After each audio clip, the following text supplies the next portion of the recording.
So, you've just filed your income tax return, you hit that submit button, and then what? It feels like it just disappears into the void, right? Well, today we're going to pull back the curtain and follow your tax return on its fascinating journey through the taxman system. Let's get right into it. Yeah, that moment, it's a mix of relief and maybe a little bit of anxiety. You've done your part, you've wrangled all the paperwork, triple-checked the numbers, and finally clicked submit. But that click is really just the starting pistol for a whole process. What actually happens on the other side? So let's think of your return as a traveler. It's just arrived at the station and it's about to start its journey. First stop, the initial assessment process. Let's see what happens right at the beginning. Okay, so you're going to hear this word a lot, assessment. It sounds super formal and maybe a little scary, but honestly, all it means is that the income tax department is taking a look at your return. They're basically just checking your math to figure out the final amount of tax you owe, or, fingers crossed, the refund you're going to get back. Now, what's interesting is that before the tax department does anything, the whole process actually starts with you. That's right, it's called self-assessment for a reason. You're the one who calculates your income, figures out the tax, subtracts what you've already paid, and then settles the difference. This step, Section 140A, is literally the foundation for everything that follows. All right, here's the big picture, the roadmap for this whole journey. First, you file. Then it almost always goes through a quick automated scan. After that, there's a chance it could get picked for a human review. And finally, it all wraps up with a final notice. Let's break down what each of these stages really means. Okay, let's talk about that automated checkpoint.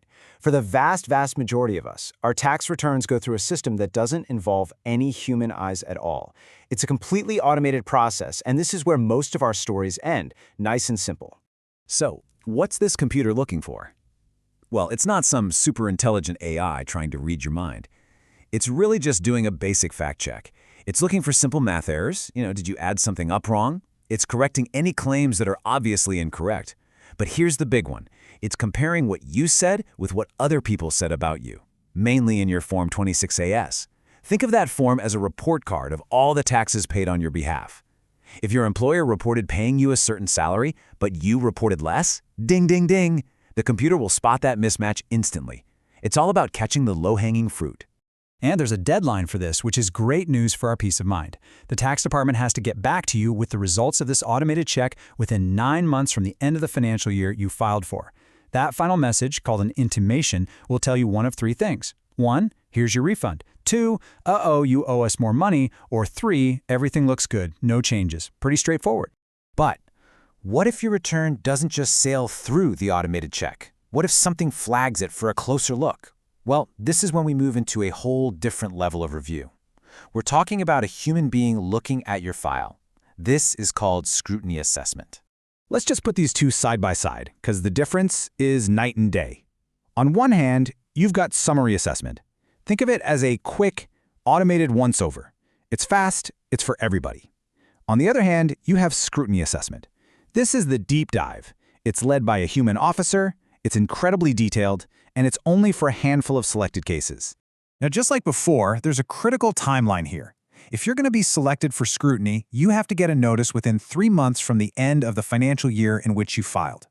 So, if that 3-month window closes and you haven't heard anything, you can pretty much relax. You're in the clear for that assessment year.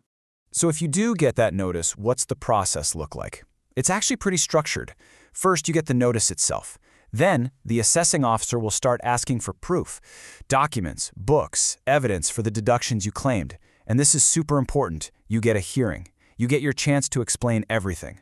And after all that, the officer makes a final call in what's called an assessment order. Okay, so far we've talked about what happens when you play by the rules. But what about when things go wrong? Like, what if someone just doesn't file a return, or gets a notice and just ignores it? Well, that's when we get into some much more serious territory. This is what happens when a taxpayer basically goes silent.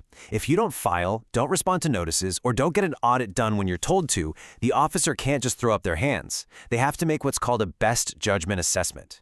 This means they take all the information they can find, maybe from your bank or from industry data, and make their best educated guess about your income. It's their final call because you chose not to participate.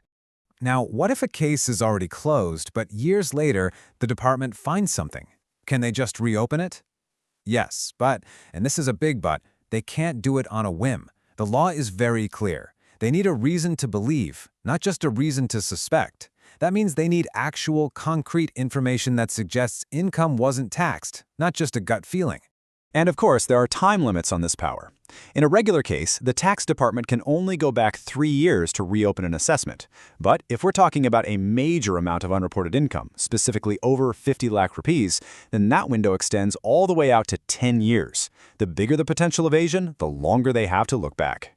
And then there's the most serious step of all, an assessment that happens because of a tax search or what people commonly call a raid. In these extreme situations, the department has the authority to go back and reassess everything for the previous 6 years. It's a pretty sweeping power reserved for the most significant cases. Okay, enough of the scary stuff. Let's switch gears to something much, much better, getting your money back. Yep, let's talk about tax refunds. If you've overpaid your taxes during the year, the government owes you. And here's how you get it. So why do refunds even happen? Well, it's usually because more tax was taken out of your income during the year, that's your TDS, than you actually ended up owing. Or maybe you were just a bit too generous with your advanced tax payments. The great news is you don't have to fill out some extra form to get it back. The claim is built right into your tax return. You just declare it there. And get this, if the tax department is slow in sending you your money, they have to pay you interest for the delay. You get simple interest at 0.5% per month. It's only fair, right? It's your money, and they're compensating you for the wait. Just a little heads up though, if the refund amount is really small, less than 10% of your total tax, then no interest is paid. But hold on, there is one last hurdle before that money hits your bank account. The system does a final sweep to see if you have any unpaid tax bills from previous years. If you do, they'll use your current refund to clear that old debt first. Think of it like settling an old tab. They'll let you know they're doing this and give you 30 days to object, and whatever is left over after that is all yours. Whew, that was a lot to cover. So let's just boil it all down to the absolute must-know takeaways for every taxpayer. All right, here is your ultimate cheat sheet for tax notices. If you see section 143.1, that's just the automated summary. Expect it within 9 months. See a 143.2? That's the scrutiny notice, and it has to show up within 3 months. A notice under section 148 means they're reopening an old case. And finally, section 156 is the notice of demand. That's the bill, telling you what you owe. Knowing these numbers can save you a lot of confusion. And there you have it. That's the entire trip your tax return takes, from the moment you hit submit to the final word from the department. It's not just a black box. It's a process with rules, steps, and really important timelines. So the big question I want to leave you with is this. Now that you know exactly how it all works behind the scenes, how are you going to approach your next tax filing to make sure it's a smooth ride? Something to think about. Thanks for tuning in.